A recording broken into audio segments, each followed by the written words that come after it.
everyone, this is Felicia Jones from KeepUpWithMrsJones.com. I'm your master budgetologist and I'm here to help you get your money straight. Welcome to episode number 5 of Stop Being So Damn Broke. And tonight we're going to talk about some of the pros and challenges of going on an all-cash diet. And I'm going to give you 3 money tips on how to stay motivated when you decide to switch up your budget to all cash, which is a little bit challenging but fun at the same time. But first, I want to get started. I have my notes here, so I won't forget anything. But first, I want to talk about an article that I read on CNNmoney.com, and it says that Americans are spending good again. So kudos to all of those Americans that are helping the economy, because the economy needs it, even though the economy has been better for the last few years. But mentally, the economy has still been very bad for a lot of people. But you know, all of that leftover spending that people didn't do or they couldn't get out and do the last few years, people are now going crazy and they're spending and they are helping the economy. So yay for helping the economy. So good for you. But there's a big old but in this, in that this does not mean that you have license to go out and be nuts with your money. So please rewind to year 2007 and year 2008 and kind of look at what happened when you went nuts with money. Quite a few of you, even me included, lost some money. So just because everything's getting better, the economy's getting better, doesn't mean that you need to go out and spend all of your hard-earned money. This is the time where you should get a budget. You should get a budget right now and start saving. Yes, I want you to have fun, because you know there's no point in having all this money or money at all if you're not having fun. But you still need a budget and you need to save as much as possible, because the economy will go down again, and that's when you go nuts. You go nuts when prices go down. So just remember that just because the economy is getting better and people are spending more doesn't mean you need to go blow all of your cash with everybody else. Don't be like the crowd. Don't be normal. Be different. Set your own pace and just wait until the economy goes down again and then go crazy with your money. So, and I'm saying all that because I want to move on to our topic of the night, and that is going on an all-cash diet. So, as you know, in episode number 4, I quit my job, yay, at the end of September. And because of that, that was a trigger for me to change the budget. And I decided to go on an all-cash diet. Now, I haven't been on all cash in a long time. So this was a new challenge for me, and I showed you how to do the jars and everything and how I divvied up all of my money. If you want to see my jars, you can definitely check me out on Instagram, and my name is Keep Up with Mrs. Jones, and you can see my jars and how I divvied up my money and everything there. But some of the challenges I ran into with following an all cash diet is that I hadn't been on cash in a long time. So it takes a little getting used to. So here's some of the things that I have learned by being on all cash. One, I don't spend as much money as I normally do. Now, I'm a budget master and I've mastered always staying within my budget. But there's something interesting about cash. And like I told you last time, when you have cash in hand, especially big wads of cash, you don't want to let go of it that quickly.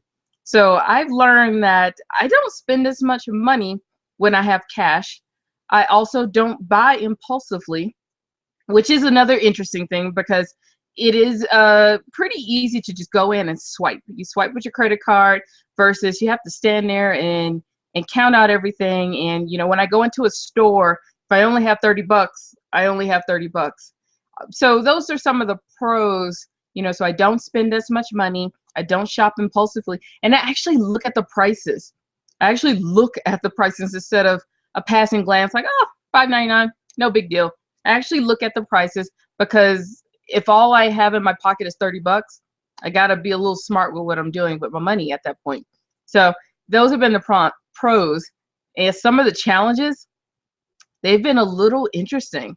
So some of the challenges are, I am that slow person in the checkout line because I have to pull out my cash and count it.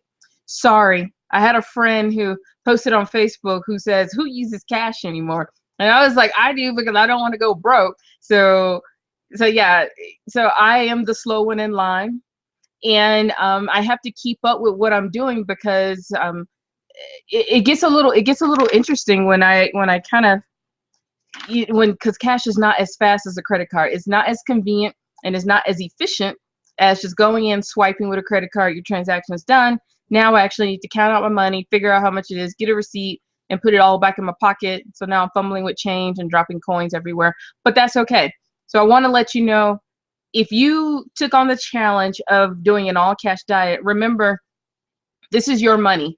Don't get pressured by the people behind you who are in a rush, because 9 times out of 10, they're probably broke if they're looking at you and you're pulling out cash. You are in control of your money and you know where it's going and it's yours. They have a credit card. They probably don't know what they're doing. Yeah, and that's the point of credit cards, is to get you in the impulse and buy now, because you want to be one of those Americans that's helping the economy, right? But I do ask that you don't pull out a checkbook. That is a little 1990s for me, so don't pull out the checkbooks. That's a little too old school. Just pull out your cash and just keep moving with everything. So those are some of the challenges with going on an all cash diet. But I will say, for the most part, it has been a lot of fun just reintroducing myself to cash again, because it's been a very long time since I've done that. And one of the other pluses that I found from going all cash, and to be honest, this is something I've always known, but I just purposely chose to ignore it because I have a credit card and I always want to get my points and everything for my credit cards. But when you go all cash, your gas is cheaper when you go to the filling station. You know, it's 10 cents cheaper per gallon. And I used to know that.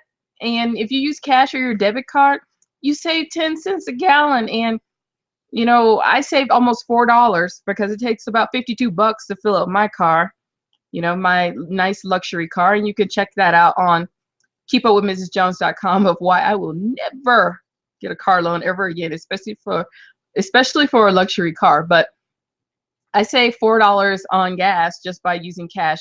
And the extra bonuses are, you get to burn calories when you use cash. How do you burn calories? Well, you have to actually get out of the car and walk to the attendant to pay for your gas. And sometimes if you overpay, you got to walk back again. So that's like double calorie burn. And you burn more calories when you use cash at the cash register. So I'm just giving you a service, just a public service announcement that if you want to get in shape, just use cash. Hey, we'll see how it works for me at the end of this month. So on to our 3 money tips for the night. So for all of you that took the cash challenge, episode number 4, I showed you how to use jars. And if you have any questions about any of that, of course, just shoot me a message over at Facebook or send me a Twitter at KeepUpW Mrs. Jones on Twitter. Otherwise, keep up with Mrs. Jones and you can find me there, or look for Felicia Jones. I'm kind of everywhere as far as social media. But here are 3 money tips for the night. I'm sorry, I don't have on my glasses, so I am a little blind because I didn't want the camera lights, all on the glasses.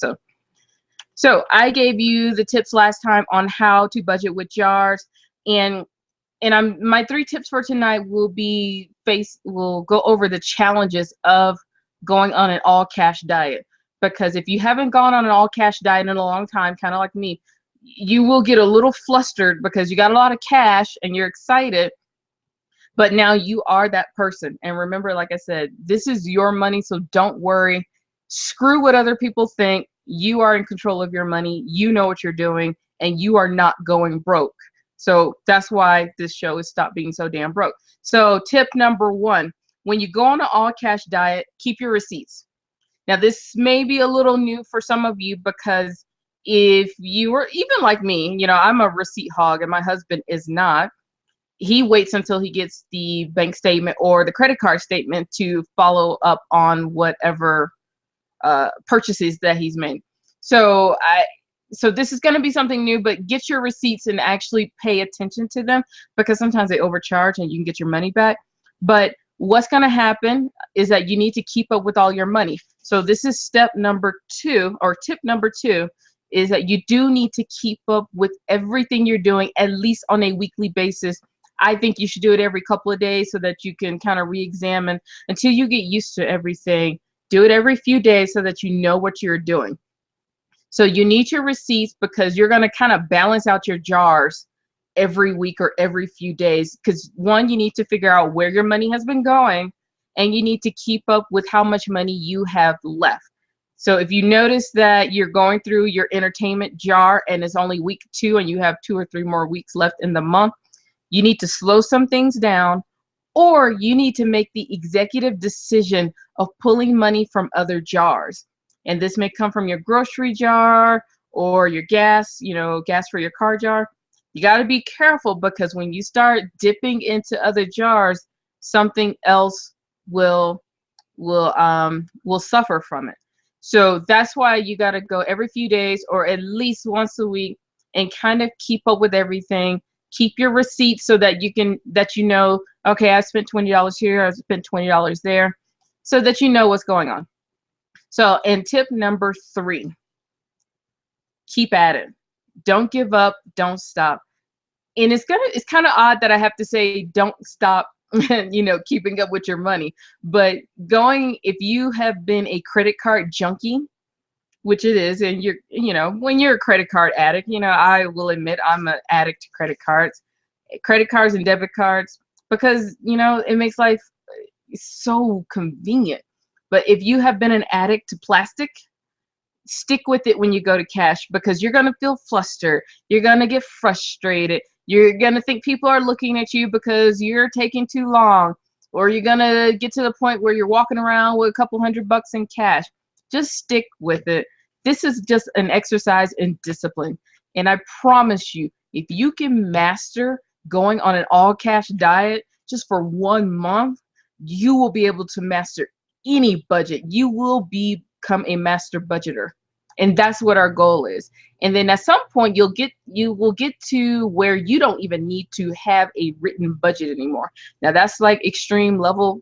It's level 16, that's way up there in the high levels. But if you can master going on an all cash diet, even with all the frustrations and the challenges, I promise you, you will be able to master any budget, and you will also start to see the benefits of having cash. Now, I am a credit card person. I like credit cards, but until you know how to behave with credit cards, you probably want to go on all cash for a little while. Or for those of you who are a little bit more advanced, you can go and do some very creative things and set up different checking accounts and have them all tied to your debit card, which is kind of the same thing. I mean, you got the convenience of swiping, but you don't get to run through your money so fast.